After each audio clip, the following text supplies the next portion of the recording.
Diz assim então, lá na carta de 1 Pedro 4, a partir do 12.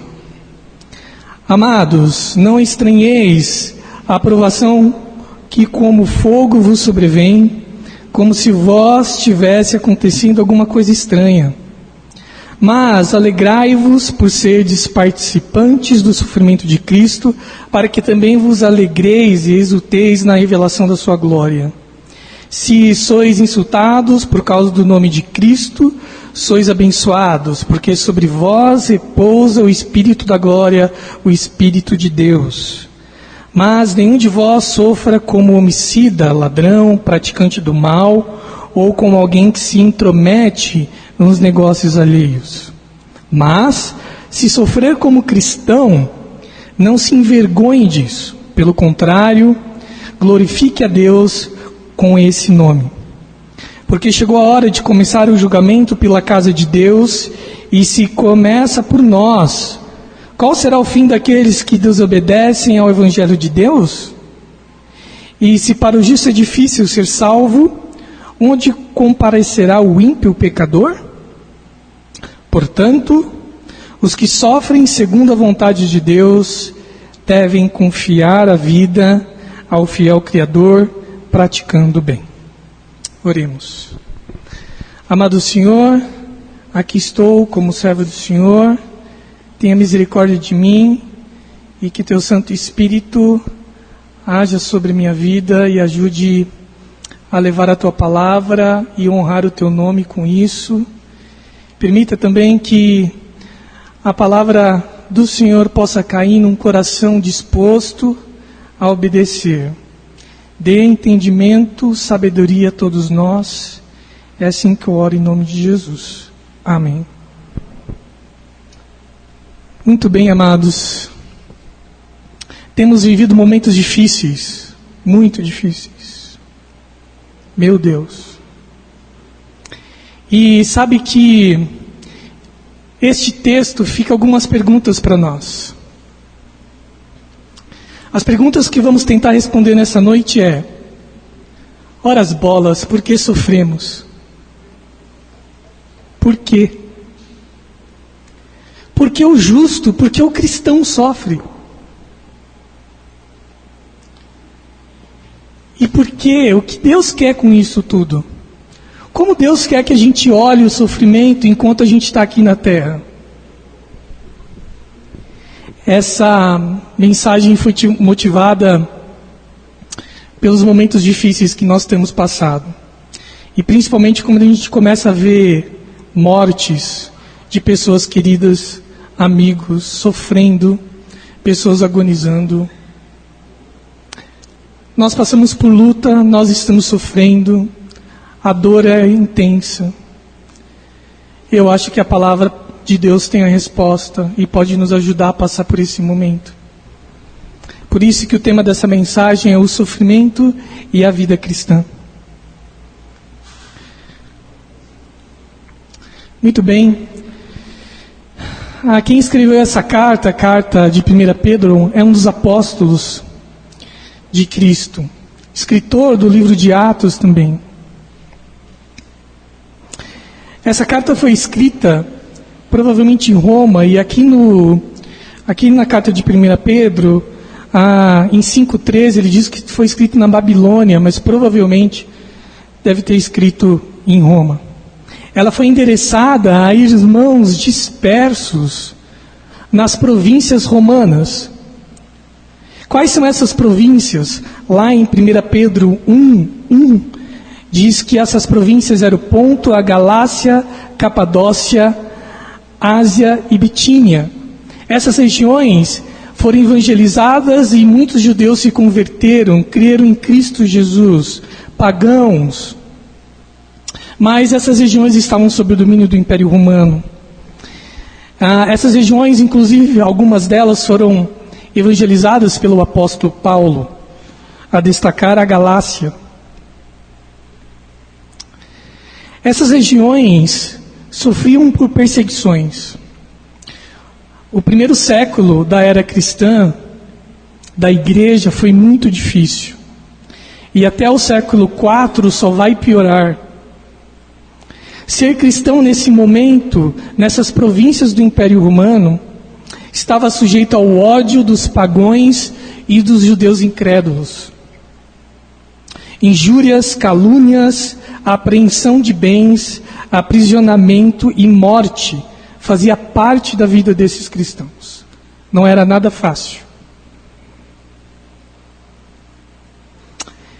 Essas regiões faziam parte de um mundo que nós chamamos de mundo greco-romano.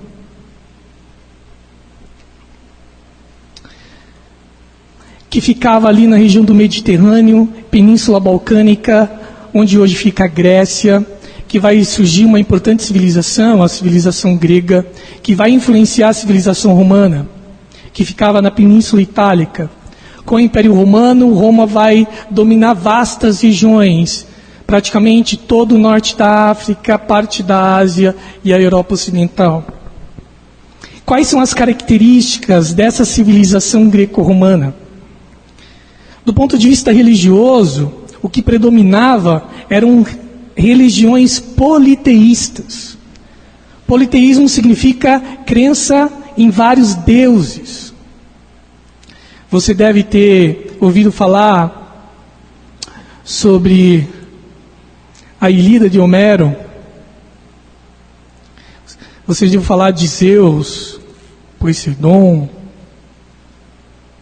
Entre tantos outros deuses, esses deuses tinham características humanas, e do fruto da promiscuidade com seres humanos normais, nasciam semideuses como Hércules.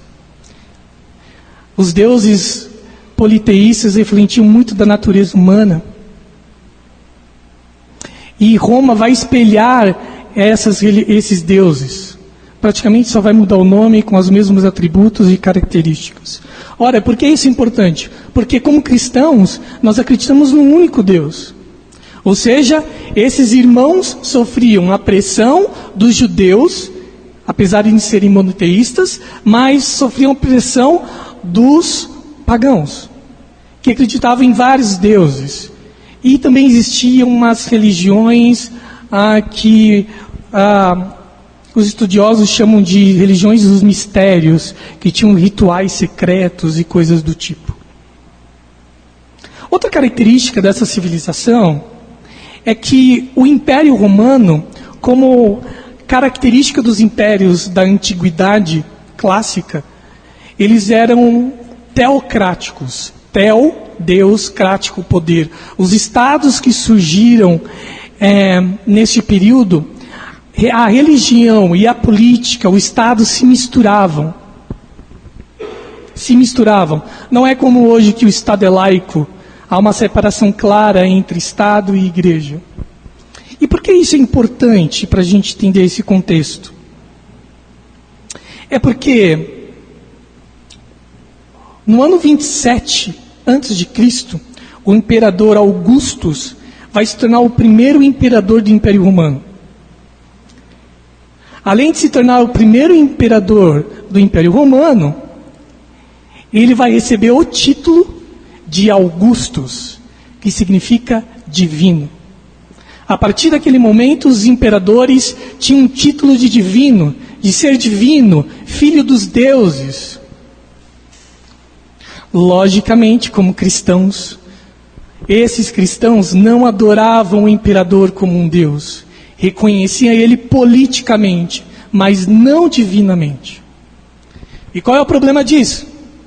O problema é que, ao negar a divindade do imperador,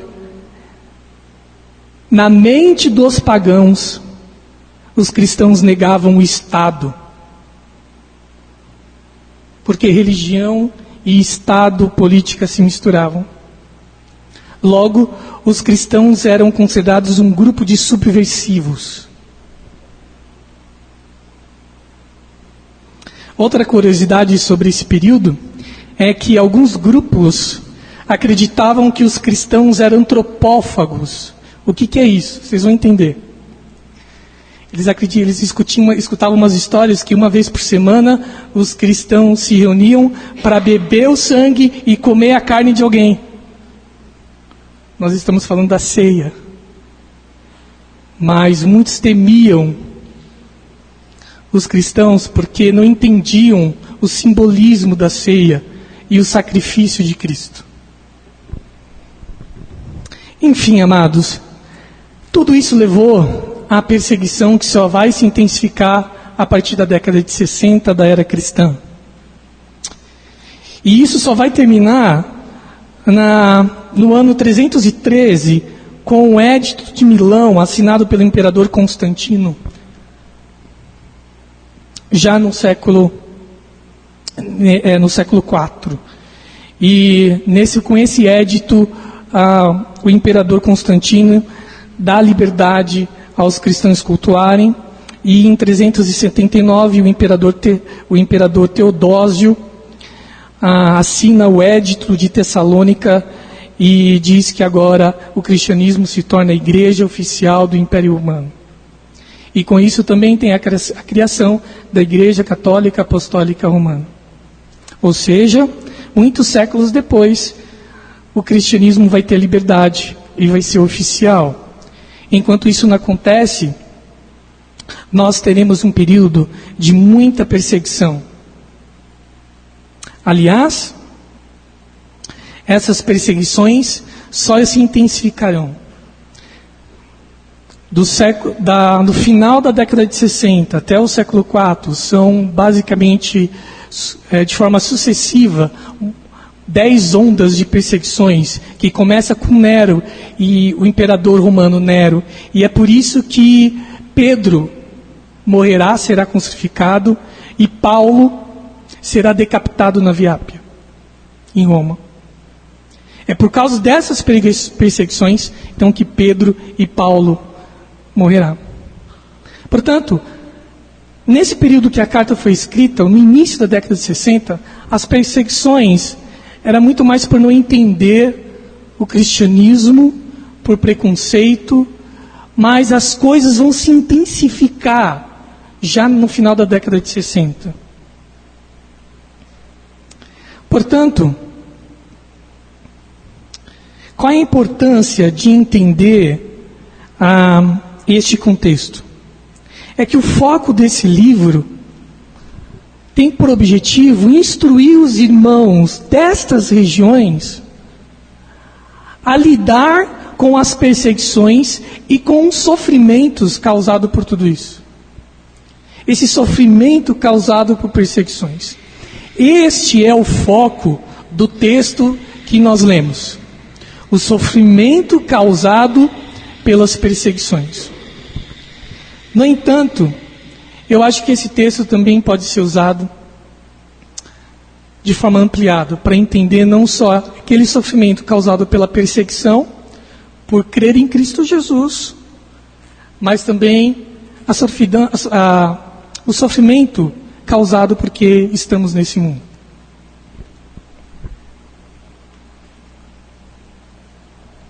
Eu convido os irmãos a irem lá no versículo 12.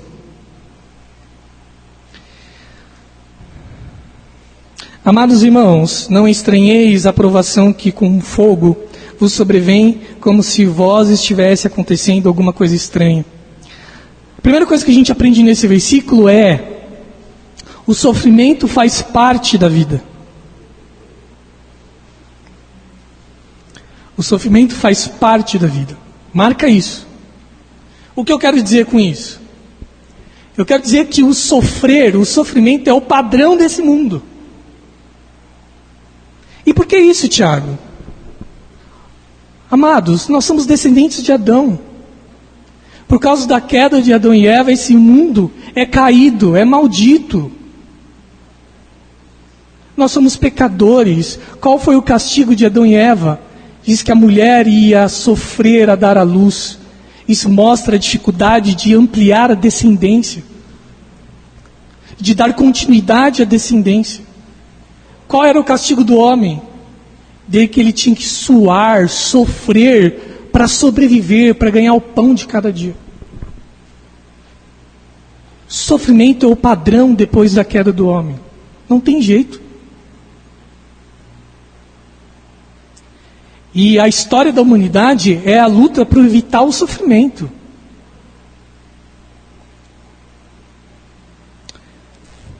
Mas vamos ver que enquanto a gente estiver na terra, isso não vai adiantar muito. Portanto, não estranhe. Não estranhe se você está sofrendo. Se nós sofremos, é o padrão. É o padrão.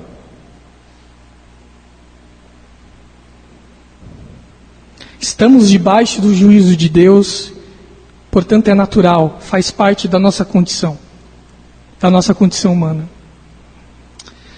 Próximo ponto que eu queria destacar. Nós cristãos não somos livres do sofrimento.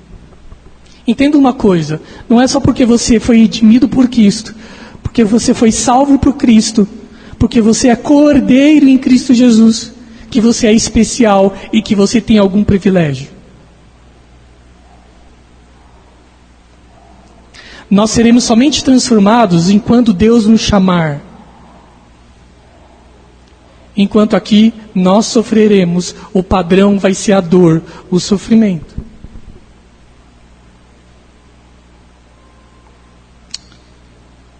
E aqui vale destacar uma coisa.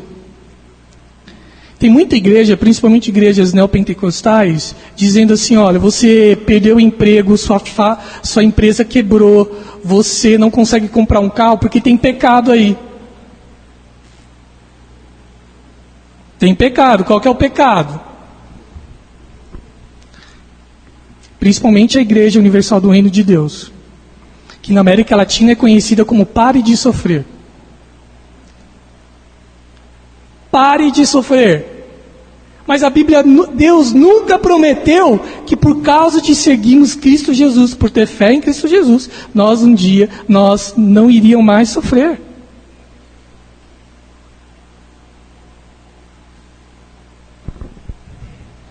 Por isso que essas igrejas prosperam.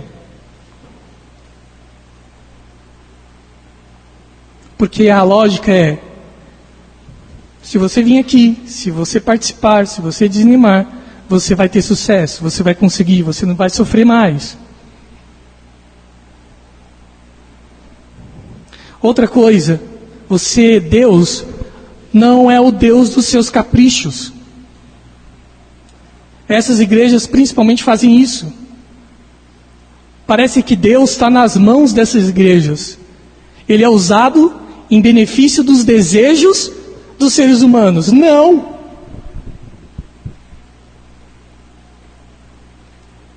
Não!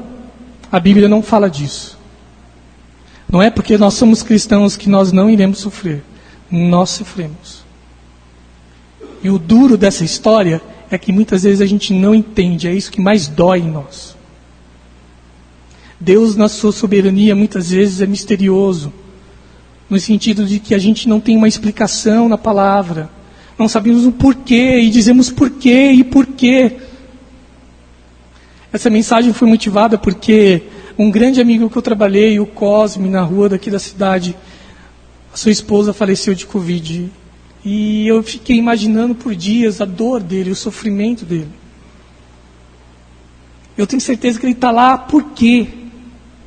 Por quê? Sem entender. Muitas vezes rebelde com Deus. Por quê? A verdade é que, enquanto nós não estivermos aqui, iremos sofrer. Porque nós somos pecadores. Porque o mundo é caído, o mundo é mau. Não tem escapatória. Então pare de acreditar que se você for mais fiel, se você fazer bastante obras, frequentar a igreja, você não vai ter problema. Deus nunca prometeu isso. Outro ponto que eu gostaria de destacar nesse versículo é que ele fala assim, como fogo vos sobrevém o sofrimento. O fogo, muitas vezes na Bíblia, é utilizado como uma ideia de purificação.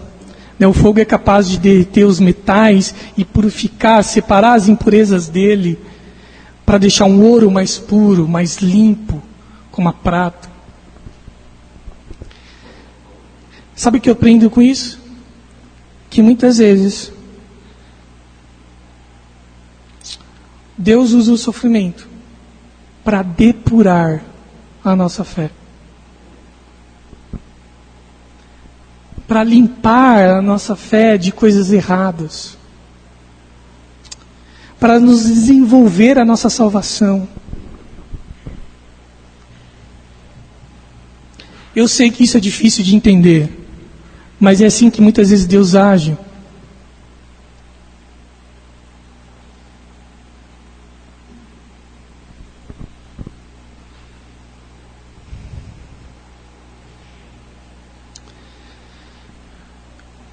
Veja o exemplo de Jó, homem íntegro,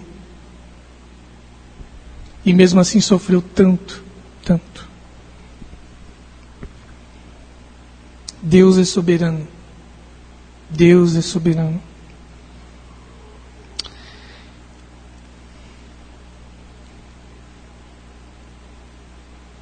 Outro ponto que nós não podemos esquecer é que o seu sofrimento não está necessariamente relacionado a um pecado específico.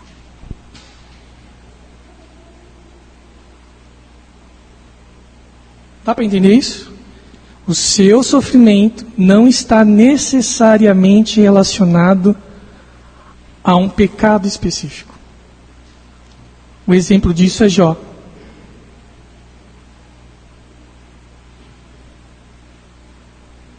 Mas essas igrejas geralmente fazem isso. Te aponta o dedo e fala, ó, tá vendo? Porque você quebrou?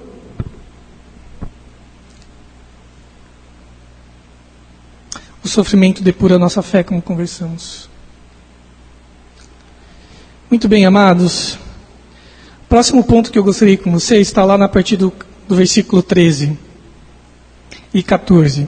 Mas alegrai-vos por seres participantes do sofrimento de Cristo, para que eu também vos alegreis e exulteis na revelação da sua glória.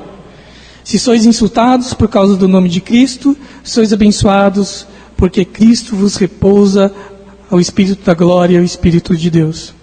Amados irmãos, essa parte diz o seguinte: bem-aventurados que sofrem por Cristo. Portanto, se alegrem por sofrer por causa da sua fé.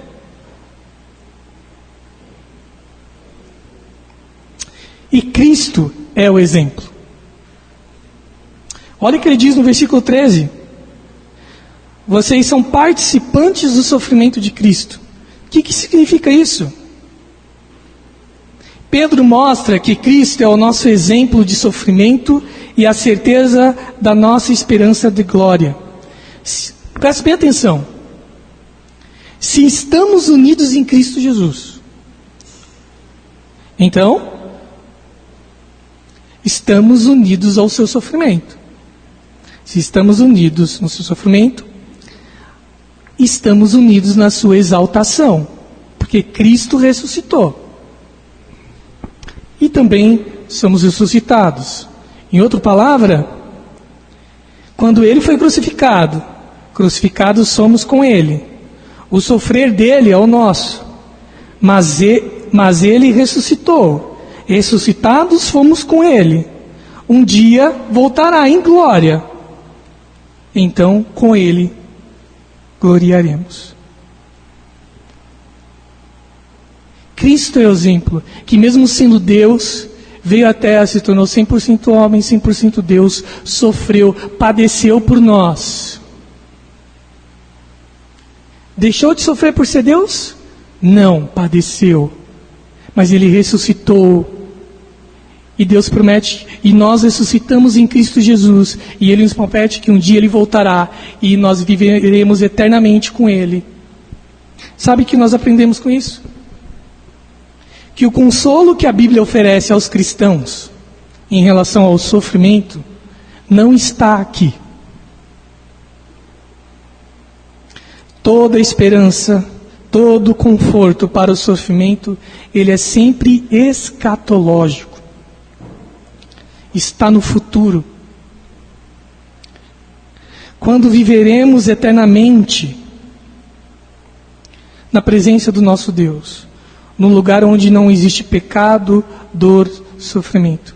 Em outras palavras, o nosso sofrimento só vai acabar quando a gente estiver na presença eterna do nosso Deus. Só lá.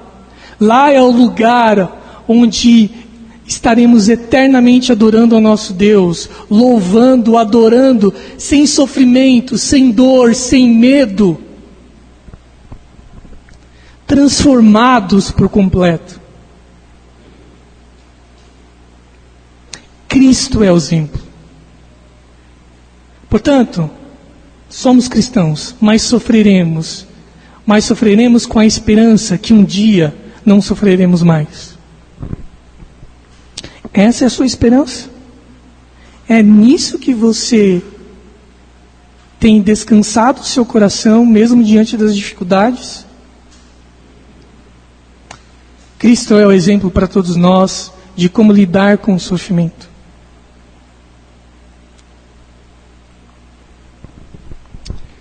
E aí diz assim, o próximo versículo: se sois insultados por causa do nome de Cristo, sois abençoados, porque sobre vós repousa o Espírito da glória, o Espírito de Deus. Esse repousar do Espírito é o mesmo repouso do Espírito que Cristo recebeu ao seu batismo. E isso acontece conosco quando aceitamos a Cristo Jesus. O Espírito de Deus repousa sobre nós. Repousa sobre nós. É por causa disso que há a possibilidade de estarmos cheios do Espírito de Deus.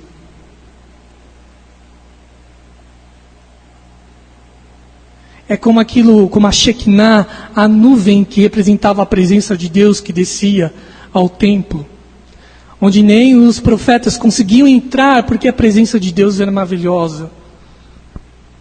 É assim com Cristo Jesus acontece conosco. Nós, como igreja, sempre buscamos o avivamento. Veja o exemplo lá de Atos. No início da igreja, um grande avivamento, conversões em massa, dons espirituais se aflorando, a igreja agindo. Mas o que aconteceu logo depois? Perseguição, calúnias, aprisionamento. Acontece que muitas vezes a gente deseja o avivamento, mas esquece que vem algo embutido junto. Perseguição, porque a luz de Cristo que reflete em nós incomoda o mundo. Realmente, você quer estar cheio do Espírito Santo? Quer ser usado tremendamente por Deus? Então entenda que você será perseguido. Veja o caso de Jesus Cristo, depois de batizado, o início do seu ministério, o que aconteceu?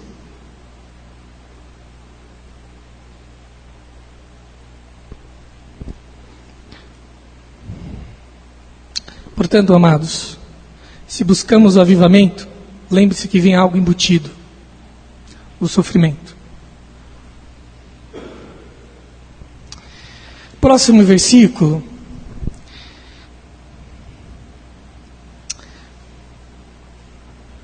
Eu queria destacar o versículo 16. Mas se sofrer como Cristo, não se envergonhe disso. Pelo contrário, glorifique a Deus com o seu nome, com esse nome. Amados, não se envergonhem por serem cristãos. Às vezes o sofrimento faz a gente recuar. Mas Cristo está encorajando, e Pedro está encorajando esses irmãos a se manterem firmes diante do sofrimento causado pelas perseguições.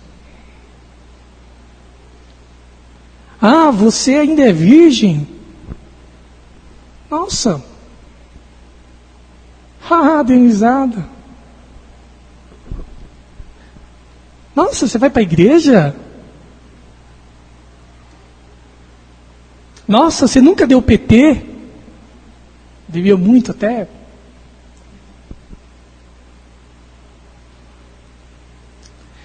Você vai sofrer, vai ser caluniado, vai ser escarneado, vai ser motivo de risada. Mas Pedro está encorajando os irmãos. Olha, não se envergonhem. Não se envergonhem. E eu digo isso principalmente aos jovens aqui, aqueles que estiverem nos escutando pelo vídeo. Não se envergonhem.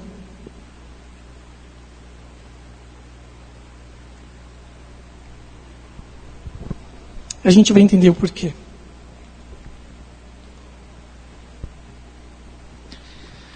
Outra coisa que nós aprendemos aqui é que muitas vezes Deus utiliza o sofrimento como uma maneira de desenvolver a nossa salvação. Olha o que está no versículo 17. Porque chegou a hora de começar o julgamento pela casa de Deus. Começar o julgamento pela casa de Deus. O que significa isso? Presta bem atenção no que eu vou dizer. Deus é extremamente rigoroso com os seus filhos.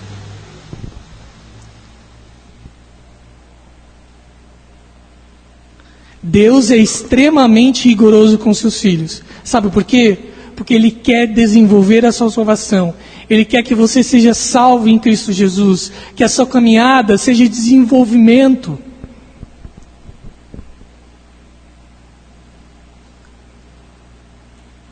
Aquele que conhece a palavra de Deus, aquele que professa Cristo Jesus, Deus age com rigor, mais do que com os ímpios. Isso é uma maneira de dizer, olha, Deus não faz acepção de pessoas. Está vendo que como Deus age com aqueles que são cristãos e aqueles que são ímpios? Parece que Deus é mais pesa a mão. Não. Para aqueles que conhecem a Deus, Ele diz que agirá com rigor. Vem um tsunami, morre cristãos, morrem ímpios. Cai um avião, morre cristãos, morrem ímpios. É o sofrimento desse mundo. É o sofrimento desse mundo.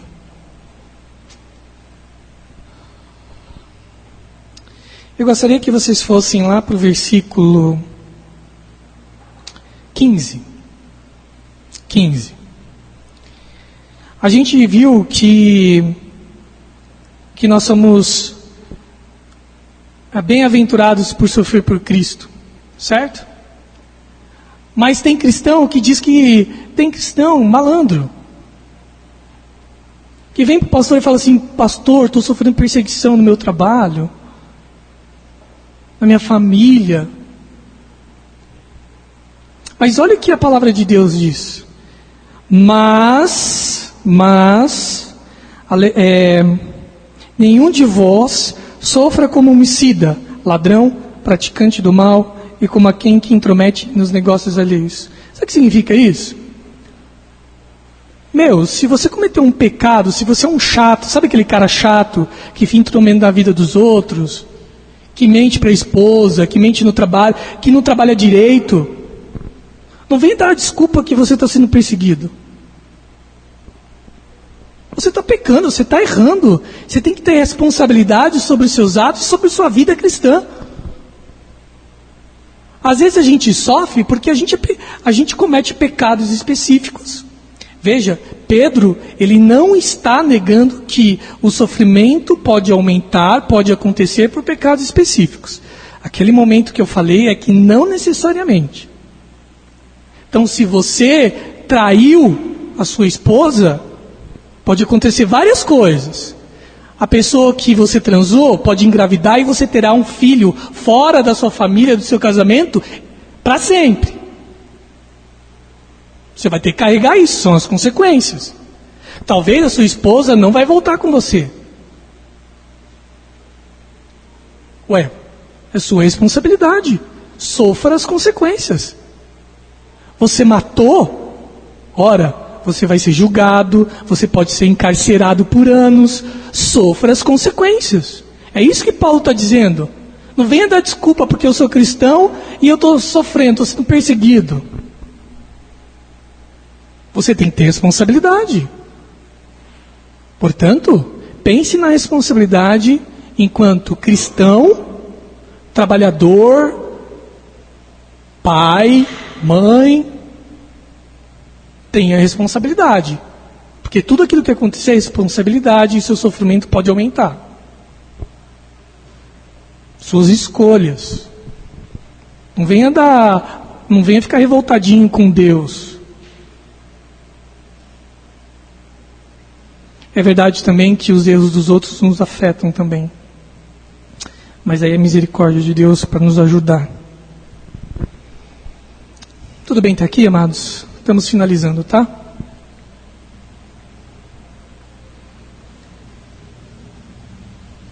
E por fim, eu gostaria de ler com vocês novamente o versículo 19.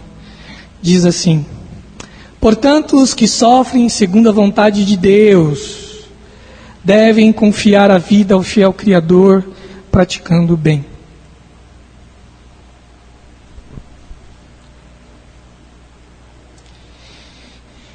Vimos que até agora que sofremos porque estamos nesse mundo caído.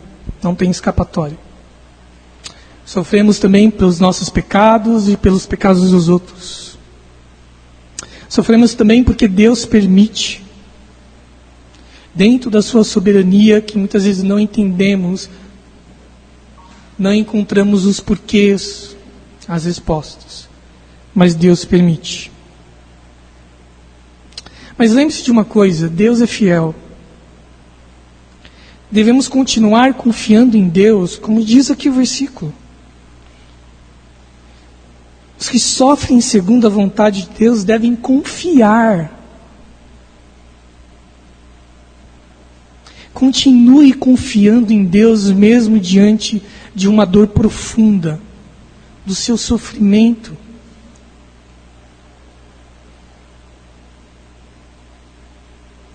Quantos irmãos que perderam parentes, familiares, trabalho, emprego, estão desistindo da vida cristã? Estão voltando a beber, estão voltando às drogas, estão deixando de congregar, de ter comunhão com Deus.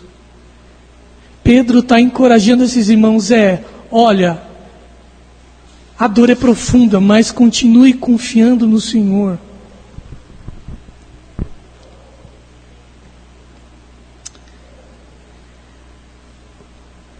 Outra coisa que ele nos ensina é que mesmo diante da dor, nós não devemos nos paralisar como cristãos. A dor às vezes pode nos abater, o sofrimento, e muitas vezes a gente se recolhe, fica paralisado. Mas Deus fala assim, confie em mim e continue, como diz no final do versículo, praticando o bem, praticando a vontade do Senhor. Continuando falando da esperança da glória em Cristo Jesus.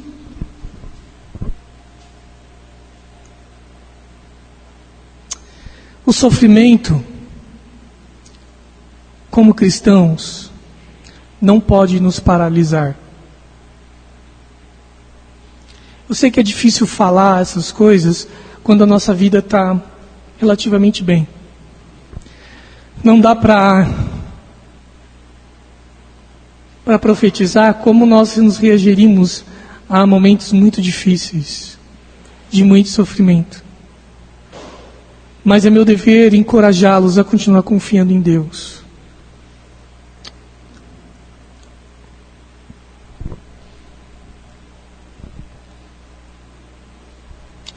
Algumas aplicações para nós, para finalizarmos. Primeiro delas, eu acabei de falar. Continue. Esses dias eu ouvi um vídeo falando do espírito olímpico, e o cara estava correndo aquelas corridas que eles pulam, sabe? E aí ele pulou primeiro, enroscou, caiu. Já perdeu, os caras já estavam chegando na chegada. Ele se levantou e terminou a corrida. É assim que deve ser a nossa atitude como cristãos. Pelo fato de continuarmos confiando em Cristo, mesmo que algo terrível venha nos acontecer, devemos confiar em Deus, levantar e continuar correndo para o alvo que Cristo nos deu.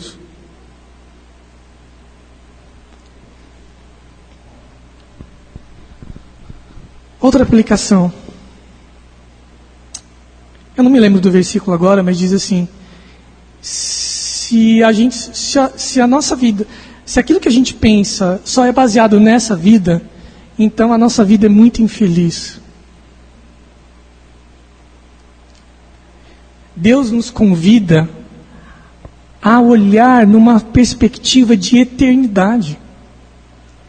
Ele nos ensina que a nossa vida aqui não termina aqui. Você olha a sua vida dessa maneira? Porque quando a gente olha dessa maneira, a gente consegue ter fôlego para enfrentar o sofrimento.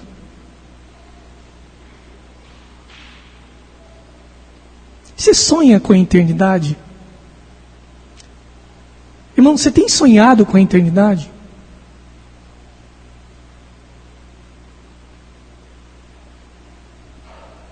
Isso geralmente é mais difícil para quem é jovem, tem todo o vigor, toda a força. Talvez seja mais sensível para aqueles que já têm uma certa idade. Mas Deus convida a todos os cristãos a pensarem eternamente. Isso, pessoal, transforma a nossa vida e coloca na rota certa todas as nossas atitudes. Todas. A gente começa a ver que a gente deseja uma vida boa, mas isso não pode estar acima dos princípios divinos. Nós queremos diversão, mas também, por causa dessa visão da eternidade, a gente investe na igreja, na obra do Senhor, em missões, e consegue passar melhor pelo sofrimento. Nós cantamos um hino hoje, Conte as Bênçãos. É um hino muito especial, eu gosto bastante. Eu vou dar um conselho. Em momentos muito difíceis da vida, relembre aquilo que Deus já fez por você. Eu sempre acho que já comentei isso na igreja, né? Todo casamento tem problemas e dificuldades, né? E o meu com a Tânia não seria muito diferente. Mas tem uma caixinha lá em casa. Esses dias eu estava arrumando os livros que eu tenho lá, e tem uma caixinha de quando a gente começou o namoro, e são milhares e milhares. A primeira coisa que eu penso é que eu deixei de entregar mais bilhetinhos. Mas o segundo, eu vejo quanta coisa boa a gente passou junto. Como Deus foi tão gracioso conosco, o nosso casamento. Quando eu vejo as fotos da Isabela Pititica. Se a gente fosse pegar as fotos da nossa igreja aqui, quando isso aqui era tudo mato, caindo aos pedaços, a gente teria mais forças de parar de murmurar e dizer, olha, as pessoas estão saindo da igreja, parece que nada dá certo nessa igreja. Olha isso aqui, amados, apesar de nós que somos pecadores, miseráveis, olha o que Deus fez aqui.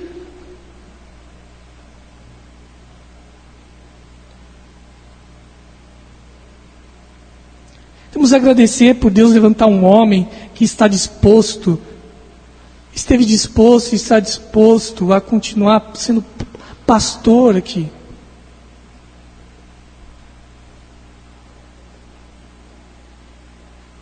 Lembra das fotos da nossa igreja? Lembra do culto aqui gelado, que não tinha teto, não tinha janela? Olha onde Deus nos levou. Conte as bênçãos. Quando você vê uma assembleia pesada, que está quase 11 horas da noite, e só tem gente com pecado, saindo da igreja, falando mal da gente, pensa o quanto Deus já fez por nós. Pense, conte as bênçãos. Olhe para a tua vida e veja o quanto Deus já fez por você. E o principal, Ele já fez. Ele entregou sua vida. E te salvou. E prometeu que estará conosco até com o fim dos tempos. Portanto, conte as bênçãos. Abra os álbuns de fotografia.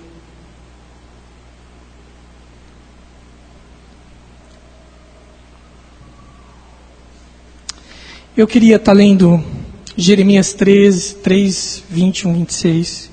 O livro de Jeremias é um livro de lamentações muito difícil. Estarei finalizando. Israel estava destruída. Os babilônios invadiram e destruíram e deixaram o povo de Deus em prisões, em choro e ranger de dentes. Muito sofrimento. E o profeta Isaías, reconhecendo os seus pecados e o pecado do povo, diz assim: quero lembrar do que pode me dar esperança. A bondade do Senhor é a razão de não sermos consumidos. As suas misericórdias não têm fim. Renovam-se a cada manhã. Grande é a tua fidelidade. Digo a mim mesmo, a minha herança é o Senhor, portanto eu esperarei nele. Bom é o Senhor para os que esperam nele, para quem o busca. Bom é ter esperança no Senhor e guardar tranquilo a salvação do Senhor. Em outras palavras, igreja, preste bem atenção. Se for para chorar, chora aos pés de Jesus. Se for para chorar, como diz naquela música dos Arautos, chore aos pés de Jesus. E para finalizar, que esse versículo possa nos lembrar disso. Salmo 119, 50. Este é o meu consolo da minha angústia. Tua promessa me vivifica. Que Deus nos abençoe.